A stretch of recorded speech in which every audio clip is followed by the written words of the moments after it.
भगवान की भक्त हो। और तुलसीदास जी भी कहते हैं कि जो सबसे उत्तम पुत्र या पुत्री बताए गए हैं शास्त्र में, वो कौन है? कि जो माता पिता के वचनों के अनुरागी हो, माता पिता के वचन में अनुराग रखने वाले। आज तो स्थिति यह है कि न शास्त्र की बातों में अनुराग है, न शास्त्रीय लोगों में अनुराग है, और जब शास्त्र और शास्त्री में अगर अनुराग नहीं होगा तो क्या माता पिता में अनुराग होगा? क्योंकि शास्त्र हमको ये बताते हैं कि हमको किससे अनुराग करना चाहिए और किससे वियोग होना चाहिए। शास्त्र ही ये निर्णय करते हैं। आखिर हमको आपको बताने वाला कौन है कि हमारे माता कौन, हमारे पिता कौन है? ये शास्त्र ही बताता है। तो न तो अब लोग शास्त्र में अनुराग रखते हैं और न उसको जानने वाले जो शास्त्रज्ञ हैं न उनमें अनुराग रखते हैं, और यही कारण है कि इससे माता पिता का भी अनुराग कम होता जा रहा है। तो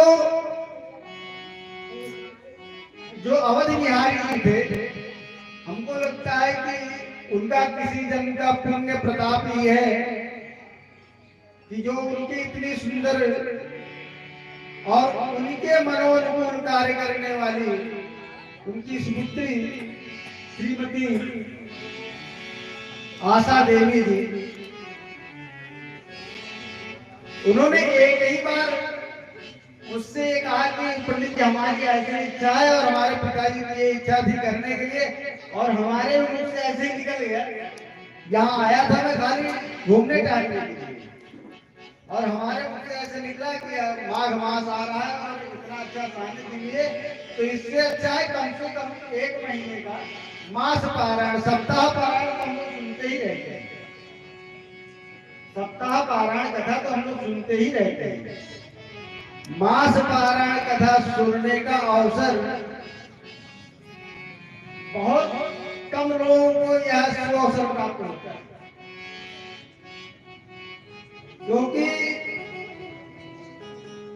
आज के समय में व्यक्ति को इतना समय नहीं है जो भगवान का नाम संकीर्तन करेगा, और उसमें भी अपने घर के कामों को छोड़कर भगवान के सानिध्य में बैठे, और 1 सप्ताह के लिए नहीं 1 महीने के लिए। इसके लिए बहुत दृढ़ संकल्प की जरूरत होती है।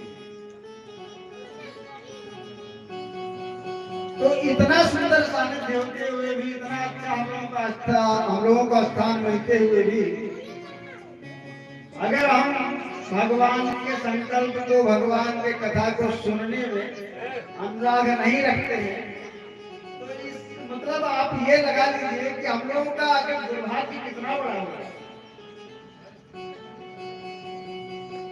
हम लोगों का दुर्भाग्य कितना बड़ा होगा, कितना अवसर आने पर, इतना सुंदर अवसर आने पर भी हम इस समय को गंवा देंगे। इसी भागवत कथा में ये देखिए, जो भागवत कथा है,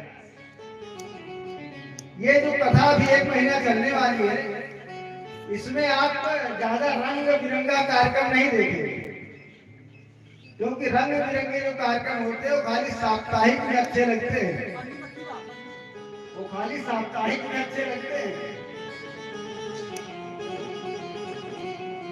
नीरस विशत गुणमय फल जासु, भगवान की कथा कैसी है? कहा नीरस है। सुनने में देखो, जब भक्ति का प्रसंग आता है, बाल लीला भगवान की अभी होगी तब आपको अच्छा लगेगा, भगवान का विवाह होगा तो अच्छा लगेगा, भगवान अन्य कोई हंसी इत्यादि के जो प्रसंग आते हैं उसमें आपको अच्छा लगेगा। लेकिन जहां पर कर्म निष्ठा की बात होगी, वहां पर जब हम ये ध्यान देने लग जाएंगे कि आप पंडित जी हमारी बात तो बता रहे हैं, तब वहां पर मन लगना आसान नहीं है।